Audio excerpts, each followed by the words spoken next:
The mansion echoed when she laughed. Not in a warm way. Not the way it used to echo when we danced barefoot across the marble floor or when she surprised me with burnt pancakes on my birthday. No. This laugh was colder, sharp, triumphant, and hollow. My name is Caleb Monroe, and I built this house with the money my father left me. I furnished it with memories I thought would last. And I handed the keys, the security codes, the very foundation of my legacy, to her. To Sabrina. She stood by the grand piano, the one she never played but insisted we display for aesthetic balance, her crystal wine glass catching the chandelier light like a weapon of status. "Thanks for the inheritance, darling," she said, swirling the last sip of red like it was the blood of every foolish man who came before me. I needed it to build my startup. Then she tossed the glass. Not at me. Not at anything in particular. Just casually, like throwing away the wrapper of something already consumed. It shattered across the Italian marble floor, custom-laid tile I had supervised myself. That glass wasn't the first thing broken in that house. Just the most honest. I didn't respond. I didn't yell or ask why. I didn't fall apart or plead for a second chance. I stood there, my hands loose at my sides, my tongue a stone in my mouth, staring at the woman I once trusted with everything. She looked pleased, almost disappointed that I wasn't falling apart the way she must have imagined. "My new boyfriend needs space," she added, as if I were the clutter. "You understand, right?" I didn't nod. I didn't shake my head either. I just turned around, each step echoing like the last few heartbeats of a dying belief. The hallway felt longer than usual. The walls taller. I passed the framed pictures she hadn't bothered to take down yet, photos of us in Florence, us hiking up the trails in Colorado, us building this life that clearly only I believed in. I remembered the night I told her about the inheritance.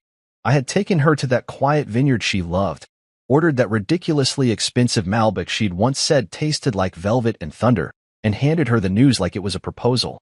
"We can build anything now," I told her. "Whatever you dream, I'll back it." She chose ViveWell, a wellness tech venture that promised holistic harmony through AI-driven diagnostics and micronutrition plans. I gave her $5 million without hesitation, drafted the contracts myself, even wrote her pitch deck. I believed in her. Or maybe I just wanted to believe that love and vision could exist in the same room. Now I see it clearly. That was never the plan. Not for her. By the time I reached the front door, my heart was strangely calm. Not numb. Not shattered. Just still. Like it was standing still to let something new grow beneath it. I paused, turned the handle, and looked back one last time. Sabrina was already texting someone. Probably Julian, the so-called new visionary she'd found in her co-working circle. The man who wore cardigans with no undershirt and talked about energetic frequency more than revenue streams. That's when it hit me. Not the betrayal, not the rage, not even the humiliation. It was the certainty. She didn't know. She had no idea what I'd already done, and that made all the difference. She thought she was closing the door on a man she used and discarded. She didn't realize she'd just started a countdown. I stepped out into the night, the wind catching the tail of my coat like a signal flag. I didn't slam the door. I didn't look back again. There are moments in life when clarity doesn't come with lightning or fire, but with silence. That night, walking down the driveway beneath a moonless sky, I wasn't thinking about revenge. I was thinking about control, about precision, about the blueprint I had quietly tucked away for a day just like this. She saw me as a stepping stone. I had positioned myself as one on purpose. But beneath the surface of that stone was bedrock, legal layers, contractual clause, and a paper trail so clean even I was impressed with myself. I had spent the last 6 months preparing for this moment, not because I knew exactly what she would do, but because I knew exactly who she was. When I reached the car, I didn't start it right away. I sat there, hands on the wheel, watching the mansion shrink in the rearview mirror. It still looked beautiful from the outside, but I knew better. I knew what echoed inside when she laughed, and I knew that echo was about to change. I don't believe in gut feelings. I believe in patterns, in silence that lingers too long, in glances that slide too quickly away, in phones that are always face down, even during dinner. That's how it started with Sabrina, subtle shifts. She didn't slam doors or scream accusations. No, she just stopped showing up in the quiet ways, the way she used to rest her hand on my back as she passed by, or how she'd instinctively lean her head on my shoulder while we watched the evening news. That kind of love leaves quietly, and that's exactly how I started tracking its exit. It began with a weekend conference in Napa. Sabrina said it was for Vivewell to pitch investors. I offered to come. She smiled and said, "You'd be bored. It's mostly spa influencers and chakra healers." When she returned, she smelled like a different cologne and had a new robe in her luggage, a men's robe. I didn't say anything. Not yet. Instead, I called Renee. I met Renee 6 years ago when she helped a colleague of mine uncover corporate embezzlement in a joint venture. She was smart, discreet, and surgical in how she handled intel. The kind of person who preferred facts over speculation. I gave her Sabrina's travel calendar, her email aliases, her known associates. "Don't break into anything," I told her. "Just follow the scent." Then I called Marshall Briggs. If Renee was the eyes, Marshall was the hands. A forensic accountant who once traced $1.2 million through 13 dummy corporations in under a week. I handed him limited access to the Vivewell books, the ones I could legally touch as co-funder, and let him do what he does best. In the meantime, I played the part. The quiet, dependable husband.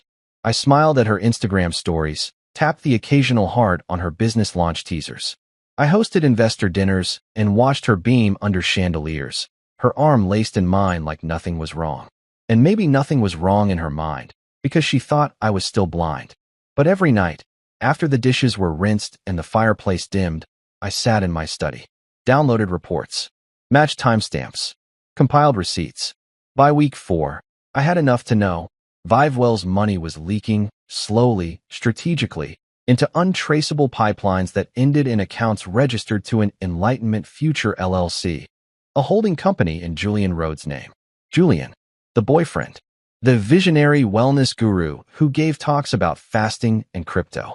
I watched a few of his YouTube videos. He rambled about unlocking your higher self while sipping imported blue algae smoothies. He had a smooth voice, practiced charm, and no real business sense. But what he did have was access. Access to my wife. And through her, access to my inheritance. I didn't lash out. That would have been predictable. I printed things out instead. Created folders. Labeled them by date, transaction, and associated shell account.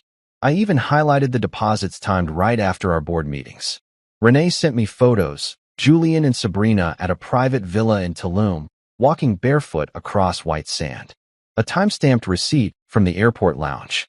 Him kissing her neck, her laughing, unaware that the photographer crouched behind a beach umbrella had captured the whole betrayal in a single shot. But the most damning piece came from Marshall. A spreadsheet, elegant, concise, irrefutable, detailing $680,000 quietly reclassified as Wellness Partnership R&D. Most of it ended in Julian's account. The rest? Funneled into 3 other shell core, all tied to the same parent IP address, Sabrina's office laptop. Still, I said nothing, because I wasn't ready yet. I met with Avery Kane twice a week. He's my lawyer, but also my oldest friend. We once sold baseball cards in middle school to fund a lemonade stand empire. He knew what I was building before I even explained. "You sure you want to go this route?" he asked, looking over the contract revisions I drafted. I nodded. She bet on my silence. Let's make sure she regrets it. Together, we finalized the ownership structure, a quiet clause buried in the founding documents of Vivewell, my 51% majority stake, protected and immune to dilution unless formally signed off by me. Which, of course, never happened. Sabrina never read the fine print. She was always more interested in the branding than the bylaws. But I had read every word. Before she could drain my accounts, I made one final move. I created a trust under a different name, moved the remaining inheritance, and locked it under a clause triggered by sudden account activity over $500,000. That clause fired when her final transfer hit. By the time she looked into the account, it was already closed. Empty. I didn't do this out of anger. I did it out of necessity. She saw me as a backup plan. A bank with a beard. Someone to support her vision while she sculpted a future without me. What she didn't know was, I had vision too. And mine had her walking straight into a carefully drawn box, every side sealed with facts. So, when she finally threw me out like a couch she'd grown tired of, she believed she'd won. But that night, while she raised her glass in victory, I sat alone in a downtown suite, watching the secure files upload to my encrypted drive. Renee and Marshall had done their parts. Avery had the legal kill switch ready. And me? I just pressed send. She thought I'd break, that I'd crumple on the floor like her discarded wine glass, that I'd beg her not to leave me, or worse, promise to wait for her to come back. But I didn't. I handed her the keys, looked her dead in the eye, and walked into the stormy night without a word. No theatrics, no slammed doors, just quiet footsteps and a silence so sharp it could have sliced through the marble beneath her bare feet. I disappeared from her world that night, but I didn't vanish. There's a difference. The rain had already started by the time I reached the end of the driveway. It came down in sheets, soaking through my coat, slicking my hair to my forehead. It felt like a baptism, a rebirth. Cold, yes, but clean. I didn't bother to turn back. I didn't want to give her the satisfaction of knowing whether I hesitated. She didn't deserve that much. I got into the car I'd parked 2 streets down, an old black Lexus I'd kept under a different LLC for years. She didn't know about it. Just like she didn't know about the new SIM card in my pocket or the ID I'd created under the name Evan Rhodes. The irony of borrowing her boyfriend's last name wasn't lost on me. I was always good with details. The suite I checked into was downtown, overlooking the skyline she used to say inspired her. It was cold and sterile, just the way I wanted it. No memories on the walls. No laughter bouncing off the ceiling. Just quiet. I tossed my soaked coat on the armchair, peeled off my damp clothes, and stood for a long minute in front of the floor-to-ceiling window, watching the city blink back at me. This was the beginning of her end. And my beginning. I made one call. Avery Kane answered on the second ring. "You're out?" he asked. "Yeah," I said. "It's time." He didn't ask what happened. He didn't need to. We'd been preparing for this. He was already in motion. Avery was more than a lawyer. He was the kind of person you only call when you're ready to rewrite the rules. "We'll execute the ownership clause tonight," he said. "I'll push the legal notifications to Vivewell's board by morning." I hung up and stared at the ceiling, listening to the hum of the air conditioning and the soft thunder rolling in the distance. My phone buzzed 3 times in a row. Sabrina. Her name flashed across the screen like an unfunny joke. I didn't answer.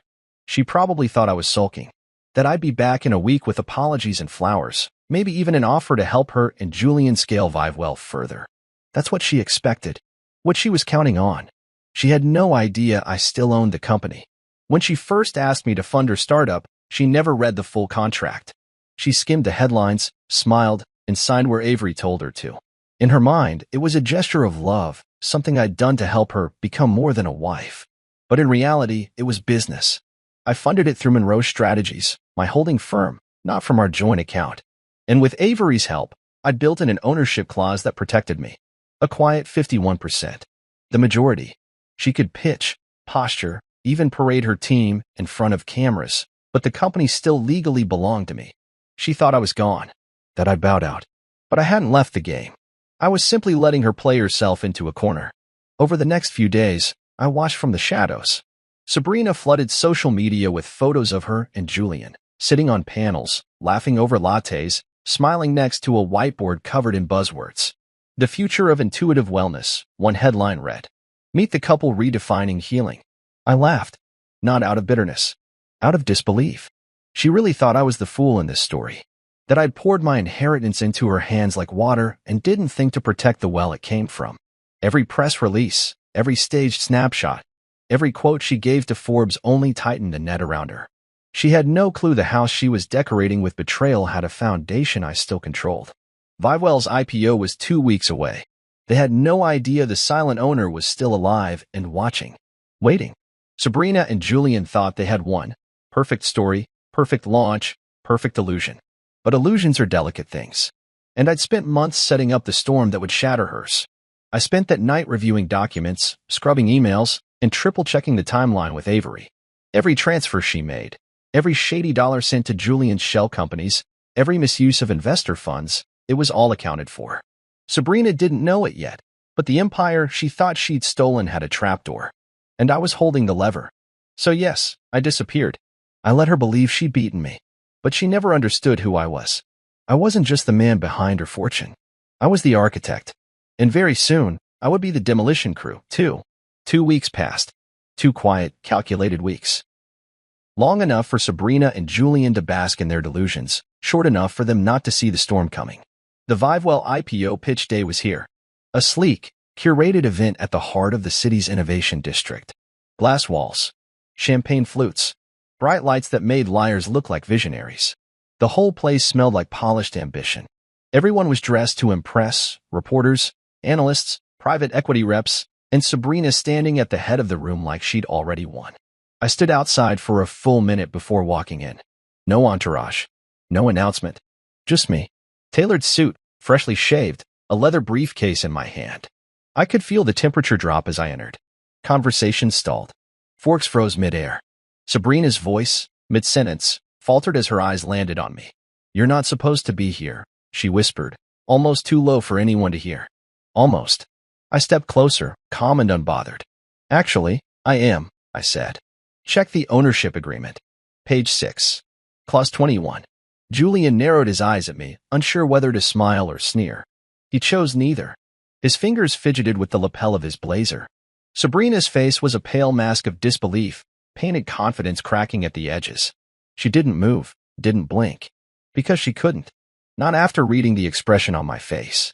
I turned toward the table of board members, 7 of them, all important, all slightly amused by the tension but too professional to show it. I laid the briefcase on the table, unlatched it with a click that echoed louder than any mic could. Inside was everything. The notarized documents detailing my original 51% ownership stake. Timestamped emails Sabrina never expected anyone to read. Financial reports from Marshall, complete with account numbers tied to Julian. Screenshots of offshore transfers disguised as vendor payments. Handwritten notes with forged board signatures. Everything. I took my time, sliding copies of the evidence to each board member like it was a friendly poker game. "Before you move forward with this IPO," I said, "you should know the current executive team has engaged in activities that would make any investor rethink their excitement." One of the board members, Marla Chambers, adjusted her glasses and flipped through the documents. "These are serious allegations, Mr. Monroe." "They're not allegations," I replied. "They're facts." Julian leaned forward, clearing his throat. "This is just a disgruntled ex-husband trying to eat." I didn't let him finish. I turned my laptop toward the room and hit play. An audio file crackled to life. Julian's voice came through clear, cocky, unaware. "Just keep rerouting the funds, babe. By the time the IPO hits, no one will be able to trace it. He won't even know what happened. Trust me. Caleb's too busy licking his wounds." Another file followed, a screen recording of the cryptocurrency transfers, traced directly to Julian's wallet. Then a photo. Julian, shirtless, standing next to Sabrina on the balcony of a luxury suite in Tulum. Timestamped the same day she claimed she was attending a Women in Tech panel in Seattle. Silence stretched across the room like a taut wire. Then came the gasps. Julian's composure shattered first. He turned to Sabrina, his voice barely restrained. "You said this was covered. You said." She didn't reply. She just stared at the laptop screen like it was a window into her own funeral. One of the older board members, Eugene Lee, looked up at me. "So what do you want, Mr. Monroe?" I pulled out one last document, a motion to invoke executive override. Signed by me, the majority stakeholder. Effective immediately, I'm suspending both Sabrina Monroe and Julian Rhodes from their positions at Vivewell pending formal investigation. Julian stood up, knocking over his chair. "You can't do this." I didn't flinch. I just did. The board murmured. Security was called. Julian was escorted out first, still shouting threats no one listened to. Sabrina remained seated. Her mouth opened, then closed. No words came. I gathered my papers, slid them neatly back into the briefcase, and clicked it shut. Before I left, I walked to Sabrina's side, leaned in close enough that only she could hear me, and said, "You built a kingdom on quicksand. And you forgot who poured the foundation." Her lips trembled, not out of anger. Out of something she hadn't felt in a long time: powerlessness. As I turned to walk away, the cameras in the back clicked and flashed. The same reporters who had written glowing profiles of the wellness power couple were already scribbling new headlines. I didn't need to tell them a story. The story had just told itself. By the time I exited the building, my phone buzzed. "Avery, board is backing you. Full support. Julian's account's frozen. SEC has been looped in." I typed 2 words. "Begin audit." I looked up at the sky. It had started to drizzle. Soft, almost apologetic rain. Let it wash over her too, I thought. Because the storm was only beginning. It didn't take much. That's the thing about men like Julian. They burn bright when everything's handed to them. but fold the moment the spotlight turns cold. The board meeting was barely over when he caved. The same man who had been smug and untouchable just hours earlier was now sweating in a dim conference room, his Gucci loafers tapping against the polished floor in nervous rhythm. He started talking before we even asked a question. Avery and I sat across from him. No threats, no pressure, just silence and a recorder on the table. It turns out silence is more effective than intimidation. People like Julian can't tolerate silence. It forces them to fill it. With confessions. With excuses. With guilt. She told me the money was clean, he said, wiping his forehead with a linen pocket square that looked too delicate to do anything useful. She said you'd signed off on the transfers, that it was all part of some tax maneuvering. I didn't blink, didn't smile. And you didn't think to verify any of that? I asked, folding my hands on the table. He shrugged, looking smaller than he ever had on his self-help podcasts and meditation live streams.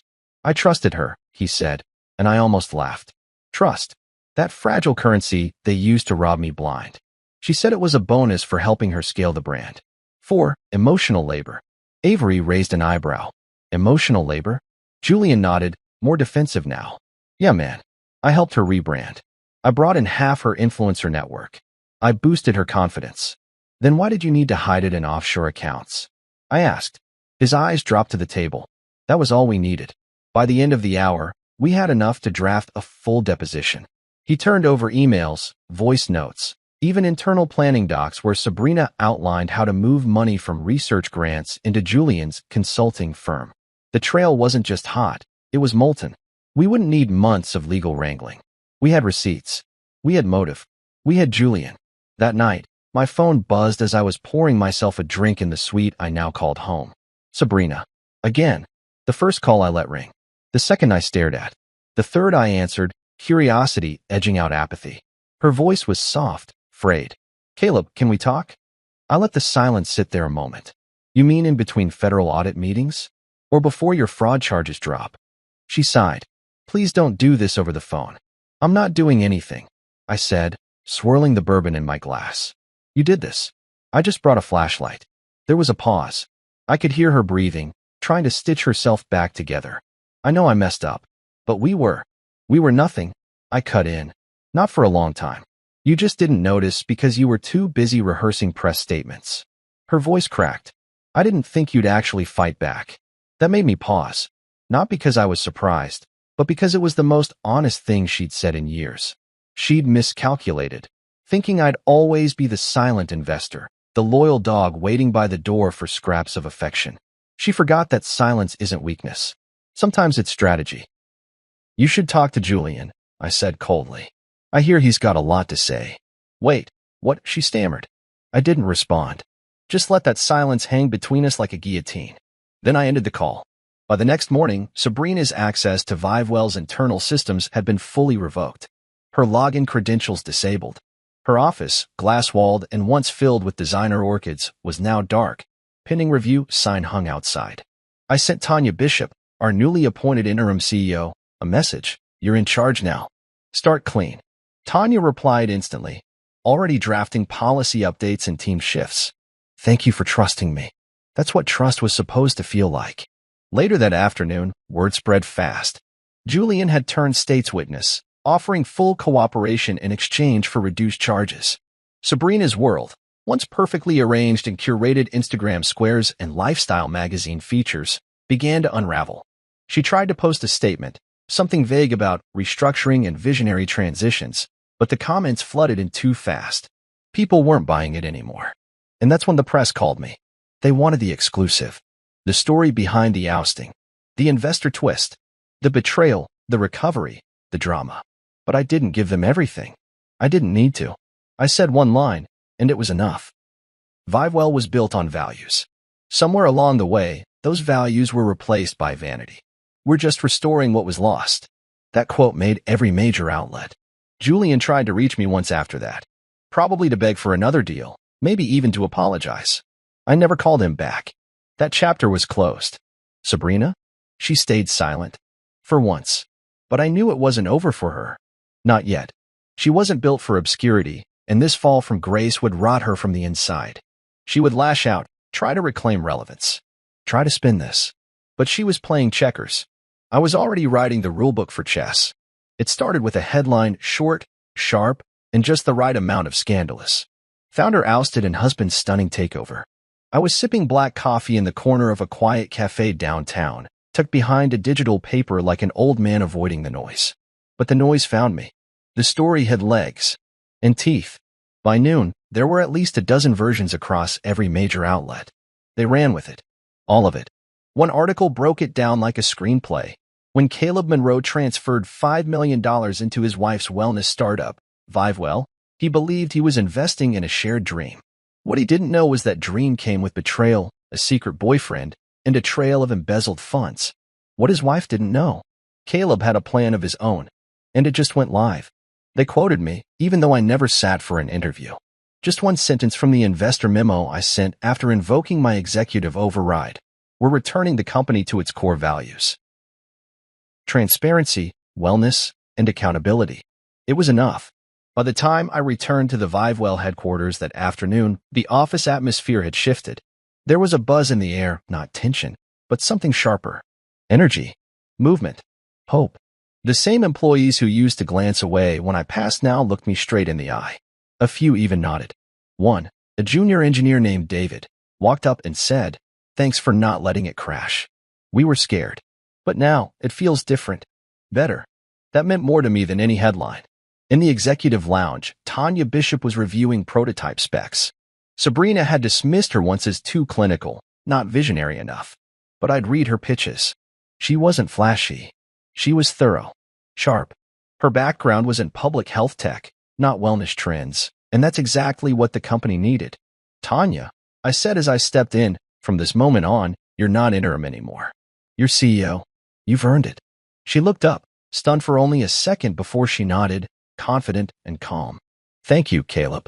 I won't let you down." "I know," I replied. We set to work immediately, cleaning house, rewriting policy, and implementing oversight structures. No more creative consulting budgets. No more shady shell partnerships. Just transparent frameworks and products that actually help people.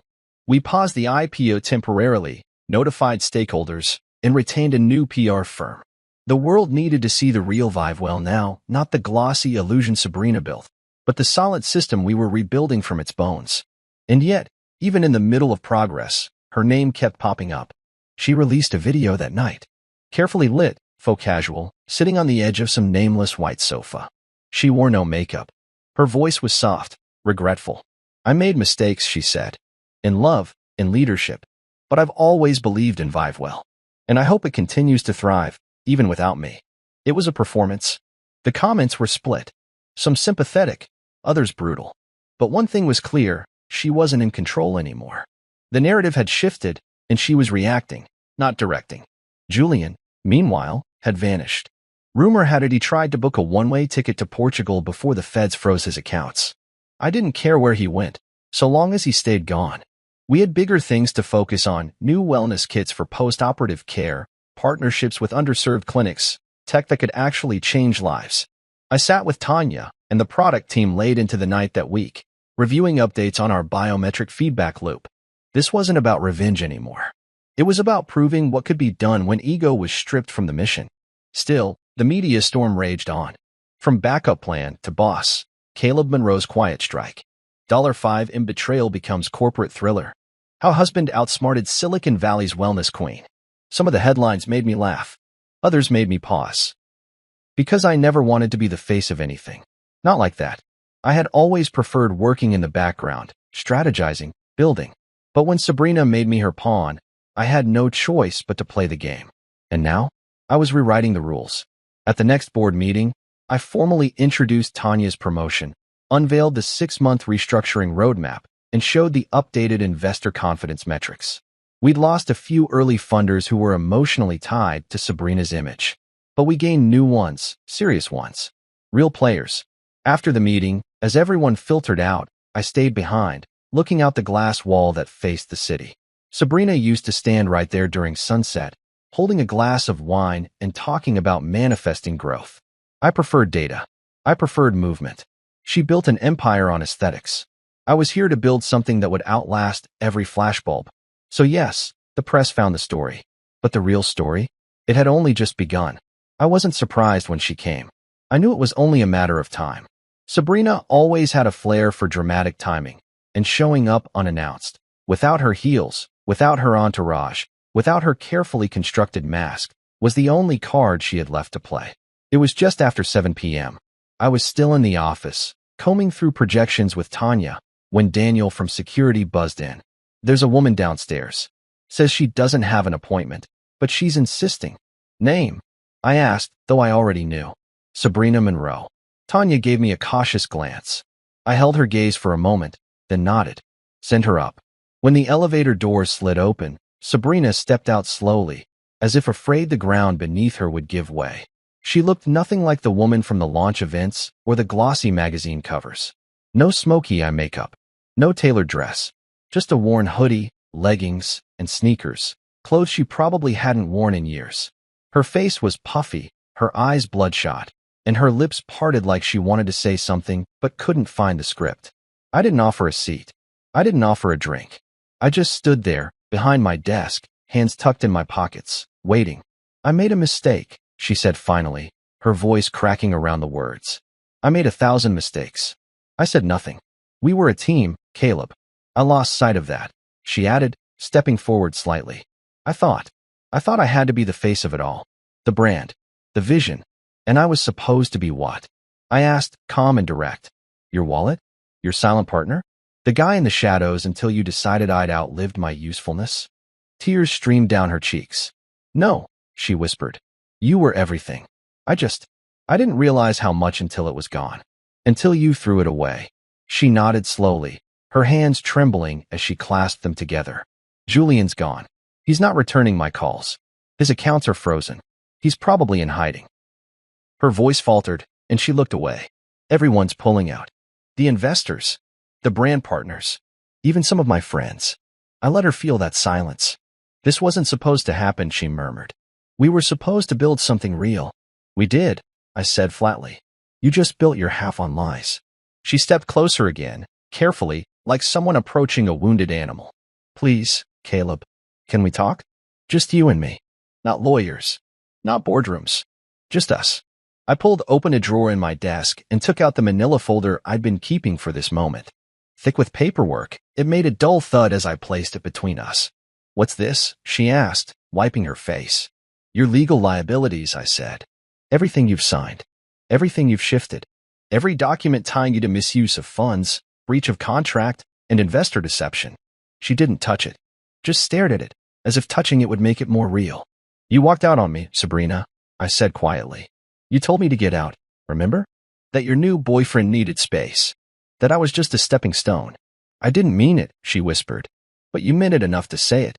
She started to sob again, deep, guttural sobs that shook her shoulders and echoed in the quiet room. But I didn't move. I didn't console her. I let her cry, because she needed to feel it. After a few long moments, she looked up, her mascara smudged, her voice hoarse. "Is there anything I can do to fix this?" I shook my head. "Not with me." Her lip quivered, but I didn't waver. "You know," I said, stepping around the desk, "when I gave you that money, I didn't expect you to build me a monument. I just thought, maybe we'd build something together. Something honest. But you chose differently." "I was scared," she whispered, "of not being enough. Of being just someone's wife. So you became someone else's con instead." That stung. I saw it in the way she flinched. I walked to the door, opened it, and stood aside. She looked at me, one last, pleading look. But I didn't flinch. "Goodbye, Sabrina," I said. She picked up the folder, clutching it to her chest like a verdict, and walked out without another word. When the door closed behind her, I leaned back against it for a second, breathing in the silence she'd left behind. Not relief, not satisfaction, just stillness. Tanya walked back in a moment later, holding 2 folders. She didn't ask what had happened, just handed me the updated forecasts. "You good?" she asked. I nodded once. "Yeah, she'll try something else," Tanya added, almost as a warning. "She already did," I said. "Now it's my turn to finish what she started." Because this wasn't about punishment. This was about reclaiming my place. And I had only just begun. There's something poetic about starting over in a place built on ruins. Vivewell was never supposed to be a hollow brand, a glossy projection of healing wrapped around greed. It was supposed to mean something. It was born from an idea Sabrina once whispered to me in bed about making wellness accessible, personal, rooted in science and compassion. That idea? That vision? I still believed in it. Even if the person who spoke it had betrayed everything it stood for. After Sabrina was removed, we didn't celebrate. There was no champagne, no victory laps. Just work. Real, grueling, soul-deep work. I spent the first week going floor by floor, desk by desk, listening. Not giving speeches, just listening. To the engineers who had brilliant ideas but were never heard. To the marketing interns who were forced to push campaigns they knew were hollow. To the medical advisors who had quietly resigned when data was twisted to fit a narrative. And slowly, something started to shift. People spoke more freely. Doors stayed open longer. The air wasn't tense with fear of stepping out of line. It felt like a company again, not a stage. We restructured our priorities immediately. The celebrity partnerships were terminated. The influencer campaigns paused indefinitely. We redirected funds to actual product development. Tanya took the lead like she was born for it. She wasn't flashy, but she was precise, data-driven, focused. She assembled a new product team, people who had been pushed aside under Sabrina's reign because they didn't look the part. Our first big decision was to scrap the AI detox bracelet that Sabrina and Julian had been championing. It was overpriced, under-researched, and based on pseudoscience. In its place, we fast-tracked a personalized biometric patch that could monitor hydration, cortisol, and glucose levels in real time, actual wellness, not just wearable jewelry disguised as health tech. Clinics wanted it. Hospitals asked for early demos. Investors returned, not because of hype, but because of proof. And we didn't stop there. We launched the ViveWell Community Clinics Initiative, pop-up locations in underserved neighborhoods that offered free screenings, consultations, and early access to our tech. It wasn't about optics. It was about real people, real results. I visited the first one in South Oak Ridge.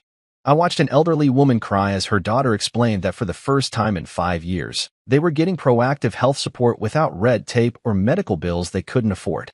The daughter said to me, this is what companies should be doing. I didn't respond. I just nodded, because for the first time in a long time, I felt something real again. Something honest. Internally, we dismantled the power structures that allowed egos to thrive unchecked. We installed whistleblower protections, held monthly town halls, and tied executive bonuses to ethical benchmarks, not just profits. Sabrina's name was scrubbed from every public record, press kit, and product. Her glossy quotes about energy alignment and intuitive synergy were replaced with clear mission statements, data, access, integrity. I held one press conference. I stood at a podium in a simple navy suit, no teleprompter, and said this. ViveWell was never meant to be a brand built on personality. It was meant to be a solution. Our mission going forward is simple, technology that helps people live longer, live better, and live honestly. The past taught us what to avoid. Now we focus on what to build. That quote went viral. Not because it was dramatic, but because it was grounded. Julian, as far as I knew, had fled the country. Dubai, maybe. Or Singapore. The SEC issued their reports quietly, but thoroughly. Sabrina was never arrested, but the settlement with investors left her financially gutted. The house was sold. Her brand deals vanished. And when she tried to launch a new conscious living venture online, it was met with mockery. The world had moved on. The curtain had fallen. And I stood taller. Not out of ego, but because I could finally breathe without the weight of pretending. I used to be the husband, the man behind the curtain, the man who paid the bills while someone else smiled for the cameras. Now, I was the architect, the name at the bottom of the contract, the voice on the quarterly call. But I didn't need the spotlight. I just needed the structure to stand without lies. There were still scars. The kind you don't talk about in interviews. Like the quiet ache in my chest when I drive past the house I used to own. Or the half-second hesitation before opening a new message, wondering if it's another ghost from the past trying to claw their way back in. But then I'd walk through the new ViveWell campus, walls painted with vision statements created by the team, not by PR firms. I'd see Tanya leading strategy sessions, interns presenting bold ideas, patients testing products that actually worked. And I knew we were building something that mattered. We weren't just rebirthing a company. We were rebirthing truth. One decision at a time. I hadn't heard Sabrina's name spoken out loud in weeks. It was like the world collectively agreed to move past her. Investors, employees, reporters, they all turned the page. But I knew better than to believe silence meant closure. With Sabrina, silence was just the inhale before another performance. So when my assistant told me her lawyer had requested a call, I wasn't surprised. Only mildly curious. Clara Dean, the attorney in question, had a reputation quiet, elegant, lethal in litigation. If Sabrina had finally hired her, it meant things were worse than I thought. I agreed to the call, but not before reviewing every document, every clause, every thread tying Sabrina to Vivewell. Tanya and our general counsel sat in the adjacent room, ready to step in if needed.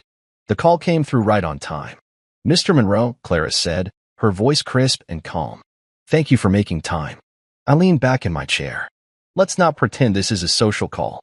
"Fair enough," she replied.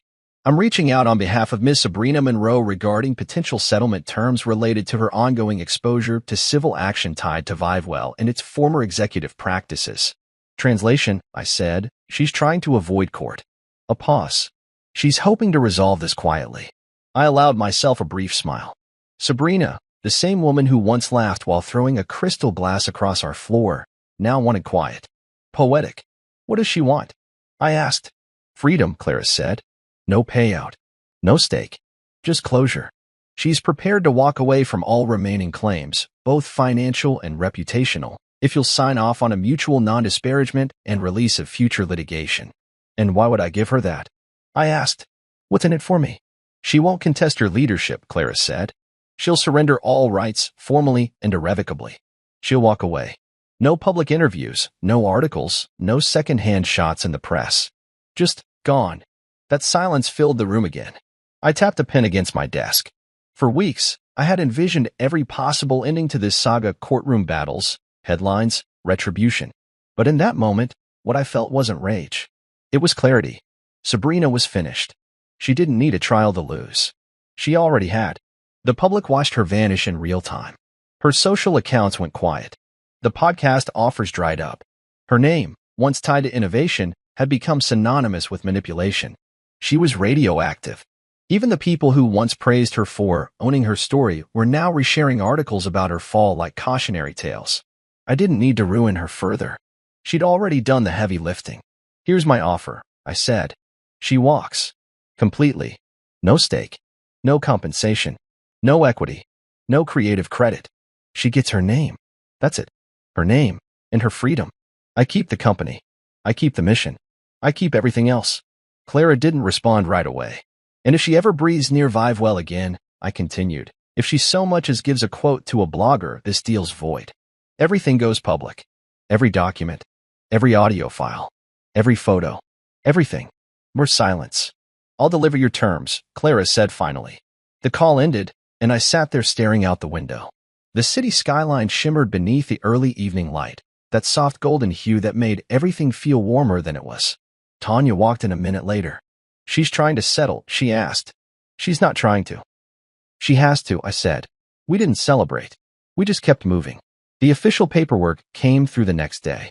I signed without hesitation. The only thing Sabrina retained was her name. No royalties. No influence. No fingerprints on anything we were building. Just the hollow comfort of being forgotten by the very company she once called her masterpiece. I released a statement that afternoon, not about her, but about the future. Vivewell has always belonged to its purpose, not any one person. We thank the early contributors for their efforts, and we are now focused solely on innovation, access, and truth. The past taught us what not to do in business. The future will reflect what we've learned. People read between the lines, of course. They always do. But that was fine. Let them speculate. Let them dissect. What mattered was what came next. Tanya and I finalized 3 new initiatives that week: rural diagnostic centers, subsidized mental health kits for veterans, and a collaboration with 2 major hospitals to integrate Vivewell's patch tech into patient recovery programs. Not a single one of those projects would have existed under Sabrina's watch. That night, I sat on the rooftop of my new apartment with a glass of whiskey and the city humming below me. For the first time in months, there was no email demanding my attention. No crisis. No staged apology on YouTube. Just quiet. And in that quiet, I remembered the man I used to be: quiet, focused, loyal to a fault. A man who built things for others, even when it cost him. But I wasn't that man anymore. I'd learned something through all this, that sometimes the best revenge isn't destruction. It's reconstruction, brick by brick. Without them, the lake house was quiet. Not the kind of silence that presses down like a weight, but the kind that lets you breathe.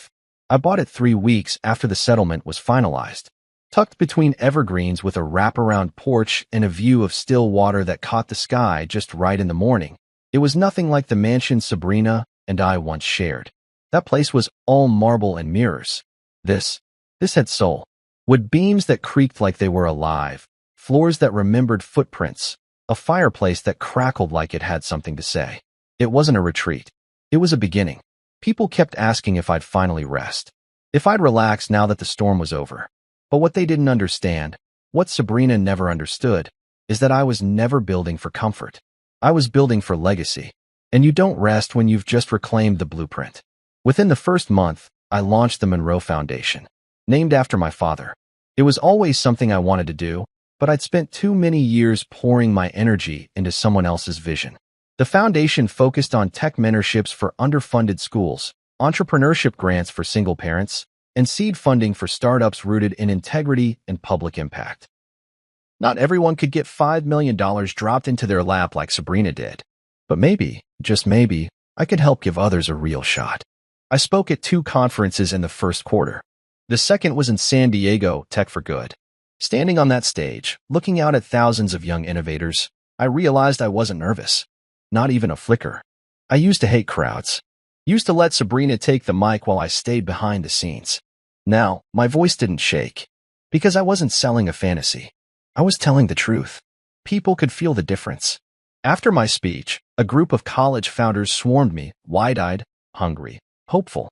One of them, a girl named Elena, asked, "How did you know when it was time to stop being behind the curtain?"